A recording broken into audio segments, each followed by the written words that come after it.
Welcome to Navigating Change, the podcast from Tybal Education. I'm Pete Wright, and right over there is Howard Tybal. Hello, Howard. How you doing, Pete?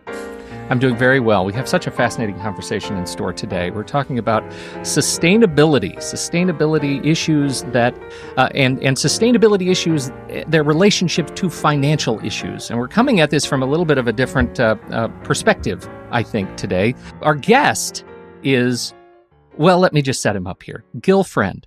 He is a systems ecologist and business strategist with more than 40 years experience in business and communications and environmental innovation.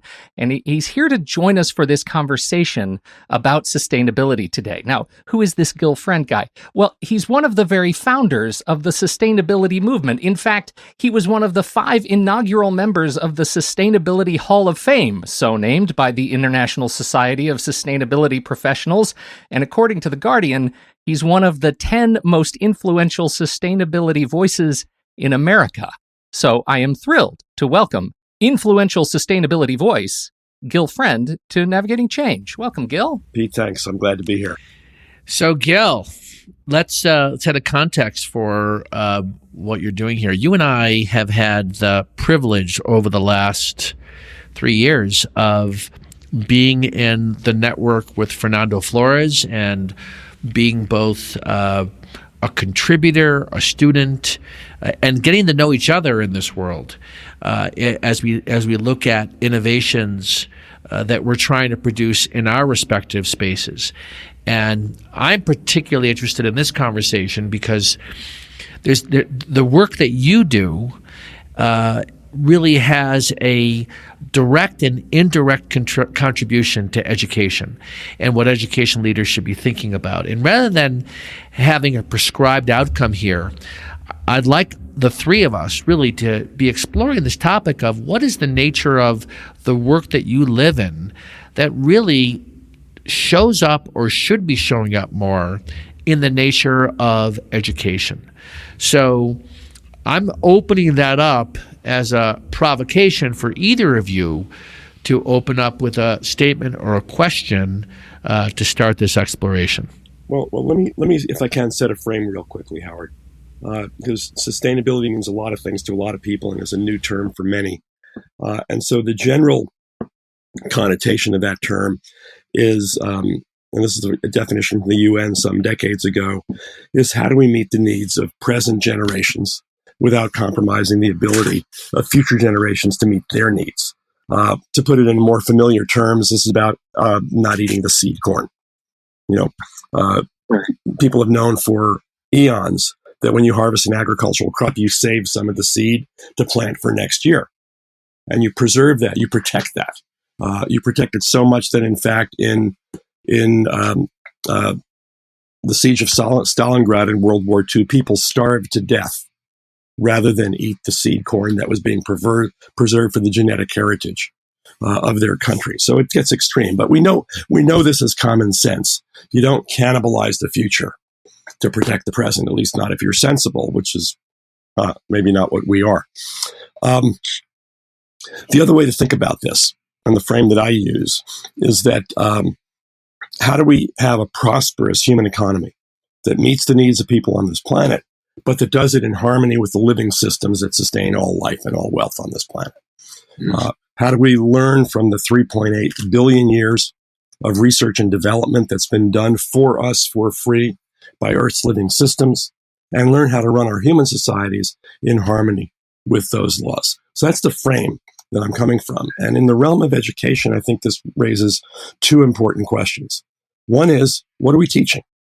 I'm very old-fashioned. I think of education as educare, drawing forth, bringing something out from our students, building their capacity, not so much pouring facts into their heads, but orienting them to be creative and effective people in the world they're going to live in. How do we do that? What are we paying attention to? Are we addressing the right subjects in the right contexts with the right ways that are building capacity? So that's kind of what I think you would have called the internal focus of the education mission. Then at the same time, educational institutions are institutions. College campuses are cities. They have the full range of diversity of infrastructure and technology and services that a large or small city. And as such, They have a footprint of impact on climate and water resources and transportation in the region and so forth. They use resources like all of us do, and those have impacts. And so the question there is, how does an institution operate most effectively in a very changing world where we'll see great shifting constraints around energy and water and biodiversity? I love that. I'm also watching Pete nodding his head. Yeah. A conversation I've been planting or building with folks more and more is the idea that we're planting seeds for future generations, not around sustainability conversations, but thinking about what education needs to be in the future, and can we get our orientation out of the short-term next budget cycle and think about how are we going to set up the next generation of leaders so they can take the baton and really begin to offer a certain kind of learning that you were talking about, Gil, where it's about building capacities and skills and meeting the sort of the new capacities students have for learning. So this planting seeds idea, I think, resonates in so many areas in the work that we're all doing these days. For me, the question is, it just keeps coming up. The easy one, the low-hanging fruit, when I think about, how do I align this to my kind of locus of experience, which is in higher education, it's the physical plant stuff. It's the stuff you talked about at the end, which is the footprint that higher education institutions have on the planet, on the water, on resources. And I think, we have a number of wonderful examples of institutions that have gone down this road and said, we're gonna change the way we think about this in our new LEED designed engineering facility, and the rainwater will help us flush our toilets, and it's all very fantastic. But there is this other angle that I run into around responsibility and how we expect to align today's leaders around their responsibility for changing the cultural impact that we have on sustainability. How do you help leaders change the way they align to their responsibility to help the people who work for them and the people who are members of their community take on the responsibility of something as important as sustainability initiatives? Howard? I love that you're raising, that's a very practical, the two elements, the physical plant and how do we align leaders around responsibilities. But what's fascinating about this, Pete, and I'm curious if you also find this, Gil, is the how often is what gets us trapped. We don't even know how to be in conversation with each other about the nature of the problem that we're trying to solve. And very often, because it's the most tangible question, less tangible, Pete, the second one was actually, I think, a much broader question, which is the nature of orienting our leaders to hold a certain responsibility.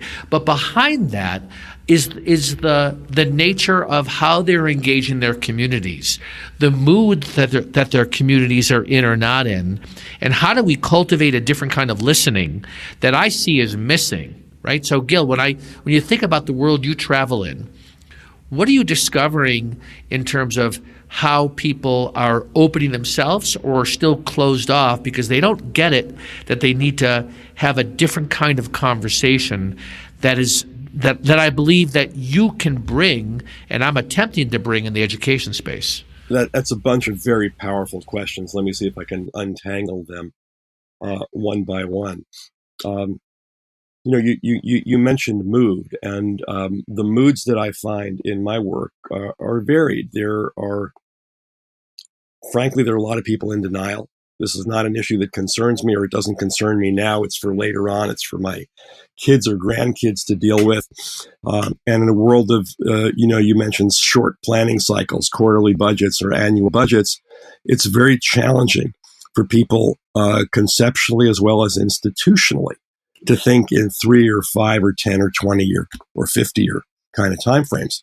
It's critically important because if you think about the capital budget for university, you're making plans to build buildings that may take 10 years to build and may stand for 50 or 100 years. So the situations that you will be in 20 or 50 years are critically important. Here in the San Francisco Bay Area, where we've just come through, a horrible week of terrible air hundreds of miles away from some fires in Northern California, which, by the way, shut down University of California, Berkeley for several days. Here in the San Francisco Bay region, we expect that the San Francisco Bay will rise somewhere between 3 and 6 feet over the course of this century, possibly more, possibly less. Nobody knows exactly.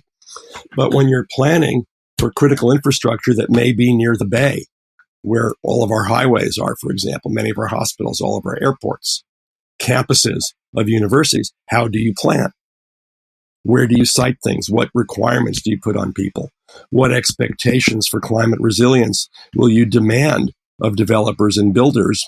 Because if we don't lay that out clearly now, come 10, 20, 50 years, there will be catastrophes and the taxpayers will be asked to absorb those costs. And it makes more sense to try to connect the responsibility and the actions and the impacts of those actions very directly. You know, I love what you're saying here, and it really provokes me to think about how easy it is to fall into a mood of resignation, and therefore it makes it so much more comfortable to just sort of focus on what you got to get done in the next year. The sea level rising, the impact on the shoreline, and these critical infrastructure pieces in not just San Francisco, but around any area that on the shores of, around the perimeter of our country. The question for you and others is, all right, so how do we engage in this? Because we're not going to be able to solve it all. So how do we engage in a way where we take a step and keep taking steps in the right direction, knowing that we can't solve it entirely? And we can't solve it all by ourselves, but we can make progress in really substantial ways. So, I think you're right to see a mood of resignation is very common. People say, well, there's nothing I can do. This is just how it is. And behind every mood, as we've learned, Howard, is an assessment, right? And the assessment behind that mood is things are screwed up. I am powerless. There are no options. Nothing will work. That's one kind of a set of assessments. There's another set of assessments, which unfortunately is very common, which is we can't afford to do this. I'd love to do the right thing, but I can't afford to do it. And behind that is an assumption, which frankly has bedeviled me during my entire career, which is that most people, at least in this country, think that you have to choose between making money and making sense. You can build green, but it's going to cost you too much money. You can't afford to, therefore you're going to build brown and just kind of deal with it later on. The problem with that is that it's wrong. It's not supported by the data. It's not supported by hundreds, if not thousands of examples that I can give you of architects, developers, designers, builders, corporate executives, city governments who have said, no, what we need to do is we need to serve both needs. We need to do stuff that sustains our community and its well-being in the long term, and we need to do it in ways that are economic and practical and achievable within our current technologies. And so for just as one example, which may be relevant to your audiences, there's a growing trend in the world for what are called net zero buildings. Buildings that have net zero energy consumption, or in other words, they generate as much energy from harvesting solar and wind energy as they used to operate the building. 10 years ago, people said that was impossible.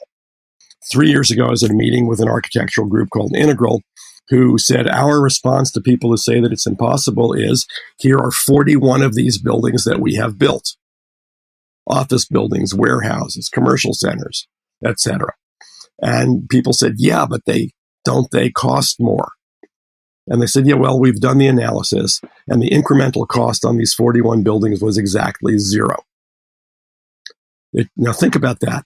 You build a building that has no energy demand for no more cost than a building that is tied to the utility. You've immediately generated a return on investment, and frankly, it's hard to measure because you've cut your energy spend with no incremental capital cost. Well, what's interesting about that example is those kinds of examples are what people need to see to begin to have a certain confidence it's worth exploring with a different mood. Because most people, in the absence of seeing evidence like that, will not jump in. It's the idea behind the early adopters and on the other side the laggards. And there's this group that's right after the early adopters who are waiting to see if it's worth investing in, and then it creates this momentum that I think we're all looking to produce in the areas we're trying to make a contribution. You're absolutely right. There's nothing like tangible examples of success that people can point to. They can talk to people who've worked with them. They can see the data. They can see the economics. They can see the performance. This, by the way, is a tremendous area of curriculum opportunity for universities. But equally important to seeing the data is getting people's physical bodies into these structures. Yeah, because that challenges that assumption that, if we're going back to your sort of a development curve, right? It was impossible to build these kinds of buildings. Now we've built these buildings. The innovation economy is sort of rising to meet the market, and eventually they will become standard. That's what we want. We want these not to be famous anymore. Right? They need to be the norm. And we have to, as you say, we have to have people who go in, because I hear all the time people who say, oh yeah, that's one of those net zero buildings. It's a LEED building. It must be crap to work there. Right? And that's not true either. Turns out it's better to work there. People are happier. People are healthier. Absenteeism is down. Productivity is up. The benefits of that dwarf the benefits from the energy savings. But this is not the usual thing that people measure when they are setting out to design something. Well, it's interesting. Listening to you, Gil, it produces a mood that we are moving in the right direction, right? And that's it's interesting knowing that we can be listening from a lens of this is an insurmountable challenge, or from a mood of, you know what? There is possibilities here, and I can see just even how you frame this from your experience. This invites people to open themselves up to be part of the conversations. Talk a little bit about the nature of getting people around you. I know the work you did at Palo Alto, which is really sustainability for the entire city. What did you find helped produce the right conversation when it came to something as big as sustainability for a city? What were some of the things you did that our listeners would say, these are some strategies or ways of being that would really help produce change in our universe? I think the heart of it touches on what you just said about insurmountable challenges, and shifting that to interesting challenges. Like, what might be possible here? What could happen here? And that involves connecting, what people really care about with their experience of what exists on the landscape. The proven examples that we talked about before, to realistic steps that they could take that work in their own world and that address concerns they already have. It's not like everybody's all of a sudden going to become 100% focused on climate change. But people are focused on having a comfortable home and safety for their families, and ability to get to work, and clean food and clean water. And if we can look at how do we handle those things better while also dealing with these looming risks of climate change, then we start to have something. So it really means meeting people where they are, hearing what their concerns are. Not everybody's are the same, And one of the challenges you find in a city where we not only have a bureaucracy like colleges and everybody else has, but we have democracy. Our city staff works for 15 different department directors who work for one city manager, who works for 9 people on the city council, who work for a board of directors of 66,000 people in Palo Alto. If you can find that common commitment, which we were able to do there, not only did we pass unanimously one of the most aggressive municipal climate plans in the country, but probably a more useful measure is that back 2 years ago, we had a climate summit on a sunny Sunday afternoon in January with 2 football games playing, and we had more than 500 people spend an entire day engaged on these issues, expressing their commitment to their community, to their values, to their families, and to what they saw as the possibility in this community. And that went on, speaking of democracy, that went on to encourage a city council which tends to be, very pragmatic, focused on specifics, focused on near term, to step up and adopt a goal of reducing greenhouse gas emissions 80% by 2030, not the international target of 2050, but by 2030, without knowing exactly how they were going to do it. And I really salute them for that, because their tendency is to say, we will endorse a plan if we know exactly how we're going to do it. Yeah. And in this case, they said, we know some of it.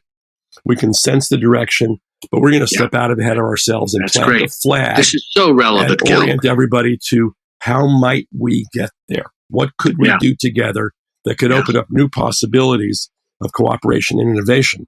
So lets us do something unprecedented. This is such a simple yet important thing you're raising, and that is this idea of putting our energy in building a community of engaged individuals who have a shared concern, with leaders who have the capacity and authority to say, this is what we're going to do in the end, but ultimately less about what decisions do we want to make, but first producing the engagement. And then from that engagement, what will happen is we're putting our energy with those who are going to be part of the change. And we have to recognize there will always be people who are going to remain disengaged. But in education, Gil, there is too much emphasis on the minority who are outspoken against a certain direction, whatever the direction is. Sometimes outright antagonistic against it, not right. And we need to recognize that's always going to be there. And one of my messages to education leaders, and they see they fall into this trap, is we need to look at the masses who will go with the change that you're interested in. If you engage them, you give them the why, you have them explore what the benefits are. You have people who are champions, and you take your energy off of those minority that will end up, if you put your energy there, you're not going to get any momentum. And education, you talk about democracy, education is designed similar to our government, with judicial, executive, and legislative branch, whose basically checks and balances keep decisions from happening in any kind of velocity. And that's what shared governance is in education. And it takes a crisis, unfortunately, or it takes a bold leader saying, we're going to put a new thing in place. So for a school that is an all-girls school for its inception, to say we're going to go co-ed, that would be a significant shift for alumni. And there are some schools that are recognizing that they have to think more broadly about that little topic. But you will also have people in that world saying that will lose the specialness of the institution. And ultimately what we're challenged by is the culture that's behind that has so much weight to keep us from moving forward. So what you're sharing about building an engaged community is the way, in my experience too, to start to produce the shift. Well, you have to, because, first of all, in the engaged community is where you're going to find the wisdom of what to do. None of us is as smart as all of us. Nice. And so that multi-perspectival, diverse experience being brought to the table is really critical. Yeah. The other is, of course, you're not getting anything done without people buying in on it. And the challenge for leaders is that they have to be both courageous and willing to push the boundaries and not necessarily have everybody happy, but also do that in a way that engages people sufficiently so that there's momentum that will allow you to move forward, that will sweep along the people who are uncertain. And the folks who are negative, they'll deal with it later and catch up. The challenge is that if you want to have everybody buy in on everything, you can't move. So there's your dilemma. So let's talk about courage for a second. What does courage look like? I say this all the time. Leaders have to be courageous. If you're a leader out there listening to this, you're going, all right, where do I need to show up differently? It seems to me courage means that you're going to put at risk something likely your reputation by taking a risk to do something that may fail?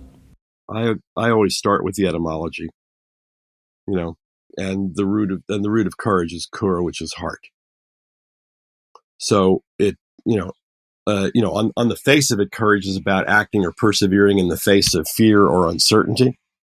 But what it fundamentally is being able to speak from your heart, to act from your heart, from the kind of moral conviction that lives there. That's not a trivial thing. That it's so easy to fall into a more practical way of looking at this and saying, all right, doing something that risks identity. But ultimately, what you're pointing to, you might fail, but you're pointing to the willingness to bring yourself to the conversation. And when you do that, in some ways, there's a certain freedom that I take. If I'm leading from my heart and from what I care about, my conviction, it is easy for me to step into that if I'm willing to put that out in the world. It's easy. It's easier, and there are still practical constraints. You have to earn a living, support your family. You don't necessarily want to get thrown out of your job on the first day.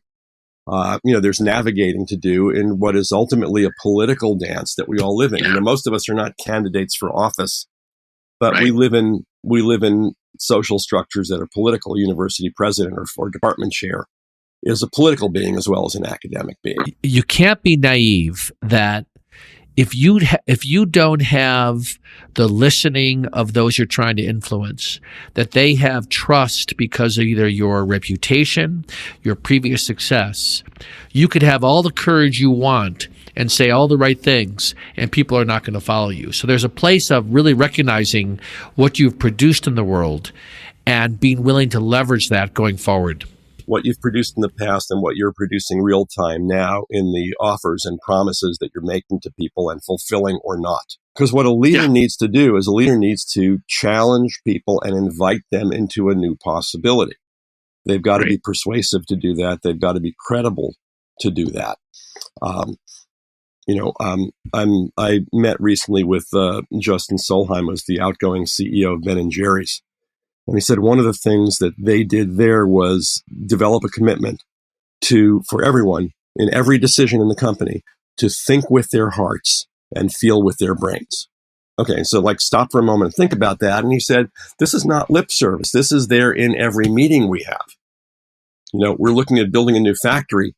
We're thinking with our hearts as well as feeling with our brains. And he said it produces a very different sensibility in the conversation. They are still a publicly held or owned by a publicly held company. They're accountable to shareholders. They have to deliver financial results. They have to meet, health and safety and quality requirements of all sorts. So this is not soft thinking, but this is bringing a dimension into the operations of a global brand that they will argue has opened up enormous possibility. What do you like about that, Pete? Think with your heart and feel with your brain. Well, I'll tell you, I'm not sure I can put it into words yet, but I just find myself on hearing it. He gave me 5 seconds to think about it from the time it left Gil's face to the time it hit me, and I realized that is not a natural position for me. That causes me a sense of discomfort. And I don't know how to I don't know where to attribute that yet, but I know that I am moved by it. Stay with the discomfort. I suspect that part of it comes from our assumption that heart and brain are separate domains, and that there's the domain of thinking and analytical and intellectual, and there's the domain of feeling and emotional and soft, and they are not only different, we think, but they are of different value. And they are in many cultures, business and institutional alike, they are sometimes implicitly or explicitly disallowed, right? That we're not in a position culturally, we don't allow ourselves to think this way. It's not good business to be in this place. And we're habituated to not allow ourselves to feel with our, brains. There's the business habit and, like you say, some business law, but there's also our perception of who we are as human beings. And we're in a multi-hundred-year tradition now of emphasizing the analytical over the emotional or sensual or physically learned stuff. Friend of mine, Bob Dunham, out of Colorado is fond of saying that, like, your mind is not in your head. People say, like, in my head are these thoughts. Your mind's not in your head. Your mind's in your body. Mm-hmm. Your brain's a part of your body. It's one of the fundamental organisms of your body, but you have an endocrine system. You have blood chemistry. You have neurobiology throughout your physical being. Learning's going on in all of those places all the time. So it's not to privilege intuitive over intellectual, as some of my friends in California do, but it's also not to privilege intellectual over intuitive, as many of our colleagues in this modern world do.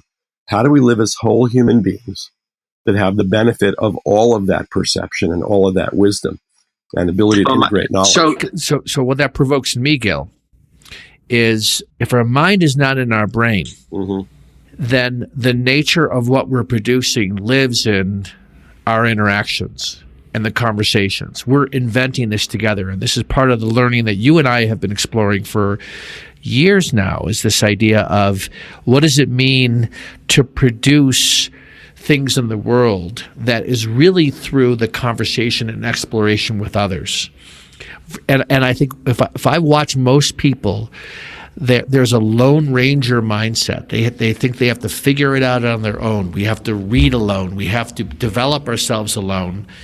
And I think one of the things that we've been learning is the nature of what we're inventing happens through having a certain kind of edifying conversation with each other that allows things to emerge that otherwise wouldn't emerge if we came to it with, here's the answer. And where the real power in that is, Howard, and the risk as well, is having those edifying conversations with people that we don't already agree with. Oh, yeah. And don't share assumptions with, and maybe don't even like. Right. And to see what can then emerge in that kind of conversation. That's right. I've been, as you know, I've been working on building a new kind of investment firm. And in my explorations of the partner that I need, a seasoned fund manager to be my shoulder-to-shoulder buddy in moving this forward, I've been talking with a gentleman who is a conservative Republican economist, voted for Trump.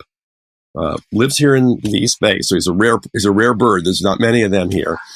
But our philosophical perspective, our political perspectives are very different. What we observe in the world, how we interpret what we see, is very different.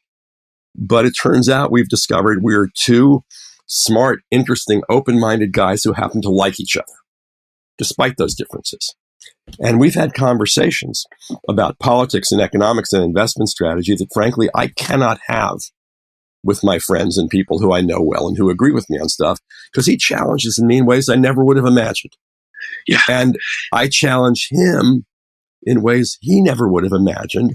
And something comes out of those conversations that wouldn't have happened if we hadn't had the courage and the willingness to engage with each other in that open kind of way. Whether we agree with each other or whether we like each other, that we actually see that there's a contribution from people who are not like-minded. That's such a great way to for us to sort of begin to wrap this up, Gil, is for people to walk away saying, who am I not talking with or engaging with that really has something to offer what we're doing, but I've stayed away because we don't share a certain way of looking at the world, and I need to find a way to engage them. Yeah, and I would push a little further. It's not about who am I not talking with only. It's also who am I not listening to. Very nice. Well, and we're already speaking to financial leaders. We're already in this context in a bit of a privileged place because we have, for many of us, worked hard institutionally to cultivate places where this is okay, where exactly this kind of orientation is acceptable and approved. We have campus communities where we're trying to create spaces where healthy listening and healthy speaking are both. But you and I both know how much that's challenged today. I know. Education institutions are suffering more than ever from the loss of the capacity to speak openly with each other about ideas that we don't agree with. People don't want to be uncomfortable. You have a very difficult situation. I still stand by the legacy of institutions being able to correct for that. I believe Good. we are not Yeah. far gone. I'm on Yeah, the, you have not given up, and Yeah. I'm with you on that. We've talked a lot about broadening the conversation, opening people up to possibility, thinking with the heart and feeling with the brain, being courageous, asking what might be possible. But I want to recall something we said earlier on, which is that people also need evidence. They need data in front of their eyes. They need the felt experience in their bodies. I would not ask anybody to, divert their capital budget in the ways that I'm talking about just because I'm saying so and I'm persuasive. That's not the point. Take a look at the nuts and bolts, look at the design experience, look at what in your case, other campuses have done, other cities, corporates have done. Look at the accelerating commitment to net zero and carbon neutral buildings, to net zero water. We're starting to see in arid areas. How do you have a city that lives on rainfall where there's hardly any? But take these not as abstract ideas. Look at what's actually been built on the ground. Walk into those buildings. Talk to the engineers. Talk to the people who work in them. Look at the economics. And then look at the issues that you may be facing over coming decades and include all of that in the decision process. Love it. So, Gil, we're going to make it possible for people to learn more about your work. Where would you want us to point people to, or the listener, to learn more about the nature of what you do? A couple of easiest places. Our website at Natural Logic Incorporated, my strategy company, is natlogic, natlogic.com. So that's one place to go. That doesn't change all that often. The more up-to-date stuff you're going to find by following me on Twitter at Gil Friend or on LinkedIn. And then I periodically write in various venues, including Sustainable Brands, Green Biz. Stuff will be coming up on Medium in the next couple of months. And one other link, which is called declarationofleadership.com. Ooh, I like that. That's the game plan in brief. Declaration of, at least, I need that right now. it sounds very dramatic. There's a story behind it, but I'll tell you that next time. Outstanding. That means there'll be a next time.